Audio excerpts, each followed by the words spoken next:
ও যুবক ভাইয়ল যারা মা বাপ হারাই ফেলল ভাই রাতিয়া তুই খাড়ম মাঝে ঘুম যাইতে গিয়ে দে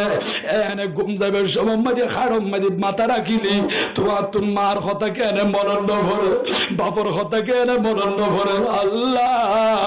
এত আরামর বিছানার মাঝে ঘুম যাইতি আজ আর মা হরে আর মোহাব্বতের বাপ হরে মোহাব্বতের মারে মাটির বিছানা শোয়াই দিয়ে দে মা বাপরে মাটির খবর মাদি ফেলি রাখি দি আজ আর আরামর বিছানা আরাম করি দি আরামর বিছানার মাঝে ঘুম যাইতি অবায়ল মা বাপরে কিনে কথা স্মরণ কর মা বাপর কথা ইয়াদ করি চোখের বানি ছাড়ি দ যদি মা বাপল্লা খাইন্দ দিয় মা বাপল্লা ইসালে সবাবর ব্যবস্থা করছ দিয় আজিয়া মোহাম্মদ আবুল কালাম মোহাম্মদ আবুল ফজল টাকা পয়সা খরচ করিয়া রে মা বাপর স্মরণে মাহফিল ফরাত দে অবা মা বাপর কবর তো দোয়া সুয়াব যাইব তো যাইব মা বাপর রুহানি